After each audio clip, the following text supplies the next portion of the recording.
13व्या शतकात मराठी भाषा मरणाच्या उंबरठ्यावर होती. माहिती आहे का? कारण सर्व धर्म, सर्व ज्ञान, सर्व शिक्षण फक्त संस्कृतात होतं. मराठी ती गावठी भाषा, असभ्य लोकांची भाषा. तुम्हाला संस्कृत येत नाही, मग तुम्ही अज्ञानी. शेतकरी, कुंभार, शिंपी, माळी, स्त्रिया, कोट्यवधी लोक त्यांचीच भाषा त्यांच्या डोळ्यासमोर मरत होती. तेव्हा एका 16 वर्षाच्या मुलाने धाडसी निर्णय घेतला. त्याचं नाव होतं ज्ञानेश्वर माऊली. त्याने भगवद्गीता, जगातला सर्वात पवित्र ग्रंथ, मराठीत लिहिलं आणि म्हटलं, माऊली पांडुरंगा माझा विठेवरी धावा, मराठीची हीच माय या लागी तू आवा.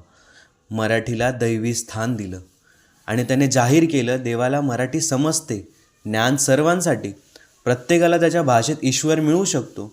त्यांच्यानंतर थांबलं नाही. नामदेव, एकनाथ, तुकाराम, रामदास, हजारो अभंग, हजारो पुस्तकं, मराठी साहित्याचा पूर आला आणि आज 8.5 कोटी लोक मराठी बोलतात. भारतातली सर्वात तिसरी मोठी भाषा, समृद्ध जिवंत भाषा. या संतांच्या धाडसामुळे आज आपण गर्वाने म्हणू शकतो, जय जय मराठी माय, संतांची कीर्ती गाय, हेच आहेत खरे जनक, मराठीचे नामधारक. नमन मराठीच्या मराठी रिअल फाउंडर्सना.